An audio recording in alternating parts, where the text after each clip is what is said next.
il y a plein de bouquins qui expliquent ce que l'auteur, que ce soit un livre, une peinture, etc., a voulu dire dans cette œuvre, et aussi à la lumière du contexte environnant, etc. Je me souviens de toute une thèse sur l'âne de Victor Hugo, où on parle de tout ce qui est politique, etc., autour, pour expliquer l'œuvre de Victor Hugo. Donc ma question, c'est, est-ce que ces critiques, d'une certaine façon, ou ces analystes mettent des mots sur l'inconscient de l'artiste qui l'a amené à créer cette œuvre, ou à réaliser ce fantasme, comme disait M. Sibony, ou est-ce que d'une certaine façon, le critique, au travers de cette œuvre, exprime lui-même son inconscient?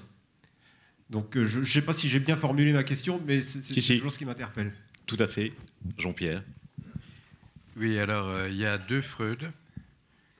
Il y a le Freud du Léonard de Vinci et il y a le Freud du Moïse de Michel-Ange. Je dois dire pour ma part que l'homosexualité latente ou patente de Léonard de Vinci ne m'importe guère. C'est un génie qui ne peut pas se réduire à ça. En revanche, lorsque Freud, dans le Moïse de Michel-Ange, qu'il n'a pas signé d'ailleurs de son propre nom, dit son émoi devant la statue et où l'interprète pour lui-même, de façon sémiotique ou presque sémiotique, que la main dans la barbe de Moïse, c'est pour se retenir d'intervenir, ça me semble intéressant. Alors là, il y a un philosophe qui me semble tout à fait intéressant, c'est Frédéric Gros, qui a écrit un bouquin qui s'appelle Folie et création. Et il recense au XIXe siècle toute la série des projections, justement, des psychiatres qui jugent toute entorse à la conformité et au moralisme comme signe de pathologie, qui d'abord voient les productions comme symptômes de leur auteur, mais qui ensuite jugent les personnages dans leur pathologie, et ensuite montent tout de suite à l'auteur. Alors Jean-Jacques Rousseau, je crois, a le record des étiquettes psychiatriques, et ça va de Socrate à Jésus, de Jeanne d'Arc, bien entendu, tous évidemment sous le sceau de la pathologie et de l'hallucination. Hein, on a dit par exemple de Jésus que c'était des hallucinations tuberculeuses. Incroyable. Hein. Et ça s'est beaucoup vendu. Hein. Et Pascal aussi, enfin un certain nombre de personnages. Donc, c'est vrai que l'étiquetage de haut vol me semble sans doute un reflet de projection moins de l'auteur sur son œuvre que du critique sur l'œuvre d'un autre. Autre question. Moi, j'aurais une question à Michel Vivant. On a beaucoup parlé ces derniers temps d'un scandale dans le domaine de l'art. Banksy, une vente aux enchères, quelqu'un qui achète une œuvre qui, une fois achetée, se dégrade sur commande de son auteur. Quelle est la vision du juriste et qu'est-ce qui peut tourner autour de ça? Même si ça a été une très belle opération médiatique, si la personne qui finalement a l'œuvre a quelque chose qui a décuplé de valeur au sortir de ça. Mais qu'est-ce qu'on peut dire au sujet d'un achat d'une œuvre qui est dégradée? Bon, je prendrai l'antithèse de la formule d'un homme politique. Je vais vous dire, je ne vous remercie pas de m'avoir posé la question. Mais c'est quand même une très bonne question. Et c'est une question, alors je ne sais pas si le diagnostic de schizophrénie conviendra, mais il me semble que la réponse juridique risque d'être assez schizophrénique. Parce qu'en droit, ce qui va être pris en considération, c'est l'œuvre indépendamment de sa matérialité. Donc, il vend, que vend-il? Au sens propre, il vend de la toile, il vend de la résine, ça dépend du support. Ou il vend un élément de mur, bon, peu importe.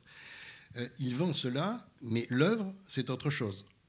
Enfin, du point de vue juridique. Oui. C'est la forme. Le support a disparu, l'œuvre n'a pas disparu. Ça m'étonnerait quand même, je ne sais pas quelles ont été les suites, ça m'étonnerait que l'acheteur se satisfasse de cela. Et je dois dire, un de mes étudiants m'a dit, mais au fond, est-ce qu'il n'y a pas une contradiction violente? Je pense que là, on voit d'ailleurs la différence. Philippe Franck l'a évoqué hier en disant, avec la bande dessinée, il y a derrière tout un appareil industriel, etc. On voit la différence qui existe d'une catégorie d'art à une autre. Il y a des domaines où, quoi que nous disions, et même si on peut faire des photographies, des montages, le support matériel sera un élément majeur. Il y en a d'autres où ça n'a pas grande importance. Donc là, la réponse formelle, c'est ce que je viens de vous faire, ça m'étonnerait, je ne sais pas ce qui a été la suite, ça m'étonnerait que l'acheteur s'en satisfasse, à moins qu'il ait trouvé des accommodements avec Banksy, ce qui est bien possible, ce serait l'intérêt des uns et des autres. Tout à fait. Alors, comme il n'y a pas de doigt... Si, il y a un doigt qui se lève. Là-haut, s'il vous plaît. Alors, le temps que le micro arrive, petite question à Michel Vivant. Vous nous avez dit tout à l'heure, en parlant d'Anne Sinclair et de cette caricature en Amazon dans le journal, lui, qu'elle avait obtenu l'interdiction de la parution du numéro. Après, vous nous avez parlé d'un droit de liberté à la caricature. Est-ce qu'il n'y a pas un conflit? Est-ce que l'auteur du dessin ne pouvait pas se retrancher derrière cette liberté? Alors, ce n'était pas une caricature. J'ai conservé précieusement cette pièce dans mes dossiers. Ce n'est pas du tout une caricature, mais effectivement, ça pourrait être plaidé, mais encore faudrait-il qu'il y ait une caricature et une justification à la caricature. L'exemple même des profs de maths de Maurice est limite, parce qu'il n'y a aucune raison de donner ce visage à des croque-morts dans la bande dessinée. La caricature, il faut qu'elle soit portée par quelque chose qui la justifie. D'accord. Donc, en l'occurrence, même si cela avait été une caricature, je ne pense pas que ce serait... enfin, tout est plaidable, mais que ce serait entendu. On aurait pu, par exemple, admettre un cas de figure qu'on l'ait caricaturé en Amazon si elle avait écrit un papier sur l'histoire des Amazones. Ou... Tout à fait, absolument. D'accord, entendu. Absolument. La question... Oui, une question à Jean-Michel Klein.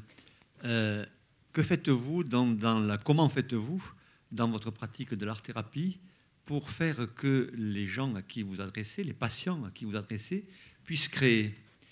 À savoir, on sait que, et Picasso l'a dit après bien d'autres, qu'on apprend la peinture, qu'il avait appris la peinture en allant dans les musées. Savoir que pour créer, il faut avoir des modèles.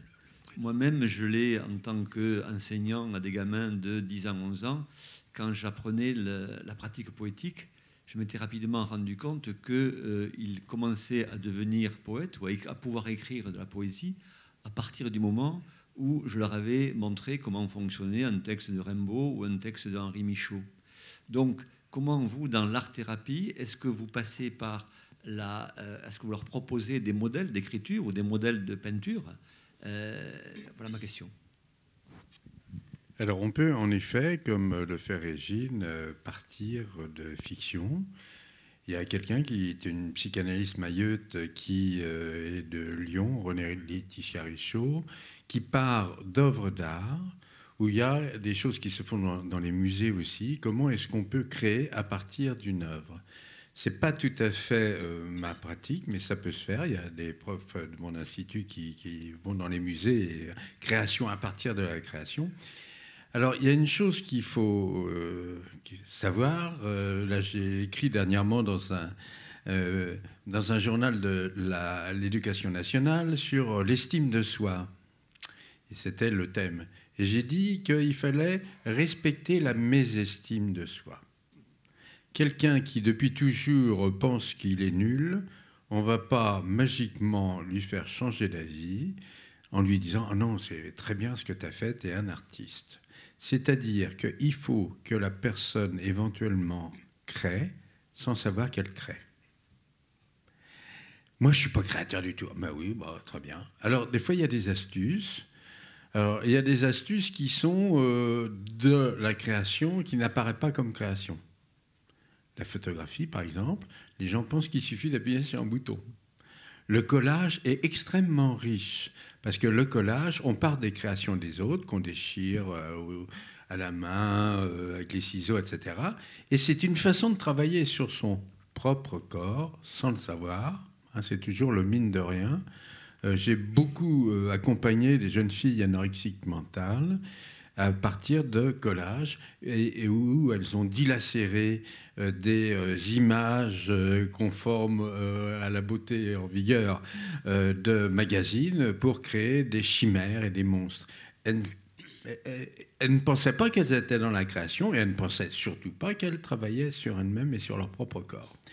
Alors, tout ça, c'est l'art de l'astuce, en fait, l'art-thérapie. Alors, bien sûr, il y a ce que fait Sibony, ce que je sais faire aussi. Je pars de moi et je m'allonge ou je ne m'allonge pas, peu importe, et je travaille sur moi-même.